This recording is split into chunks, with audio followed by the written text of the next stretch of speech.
it's a lifesaver. That's all for today. Back to you. Right into the WDSU first warning weather forecast. We've got cloud cover in place. That cloud cover is going to lead to some rain. Then we need to talk about heavier rain and possibly strong to severe storms and weather impact day. That's really Friday night. So let's start where we've gotten the little light rain this morning that came, sunshine that popped through, temperatures that are going to be warming, and then our next wave of rain that's going to be here this evening.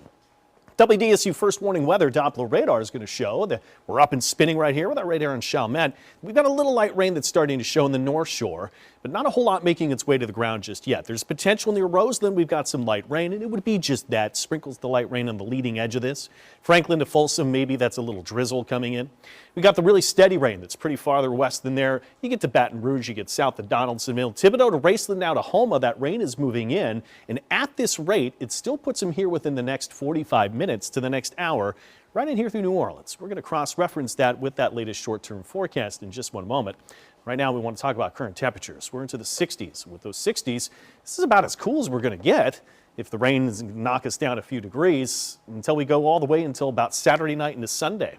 So it's all about this system with the leading edge warm front that'll eventually bring in those warmer temperatures and the trailing cold front and multiple systems moving overhead in waves of rain. Wave one, if you will, is what we'll track through tonight. And we've got more potential going through the day on Friday, but several different systems give us the opportunity of some rain, which, I mean, we will really take this rain as we have been so dry all year long.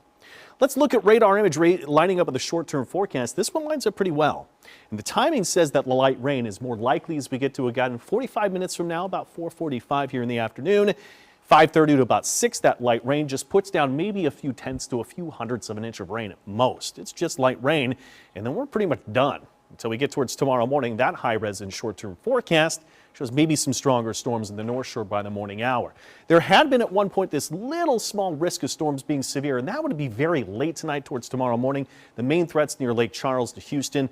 As for locally heavy rain, I'm just not seeing that either. So we've taken down the weather impact potential tonight for that. Everything should stay well west of us. It's just light rain to get through. How about these temperatures? I showed you we should warm. We get a little light rain, takes us down a few degrees, but by just midnight tonight, that will technically be the coolest part of the day, but it'll be mild when we get up tomorrow, nearly 70 degrees. As for the day, the latest shows that we may pop out some sun and not have a whole lot of storm activity during the day, which could allow us to get near 80 degrees. That might be a little bit too low, but here's the main event for storms. Friday night, going overnight Friday into Saturday morning and through the early morning hours on Saturday before it lets up by a bit mid-morning on Saturday. Some of those storms could be strong. Pack a punch with a strong wind gust. It's a level 1 out of 5 severe threat. And there's a locally heavy rain, though, that really grabs my attention. Look at this short-term forecast. We get a little light rain here. Several inches of rain could be possible. So that tops my threat list for the weather impact day Friday night. Maybe a strong wind gust out of a storm, and there would be a very small threat for a weak tornado. But as for the parade on Saturday, things are shaping up that we may end most of the rain. And right now for the parade forecast, I've got temperatures actually into the 70s with maybe a little sun that's going to be bleeding through. There's a look at Saturday's high temperatures and that initial look at the forecast. I think it's going to be okay. So we'll continue to watch and monitor that 7-day forecast for you. Weather impact day Friday night. The biggest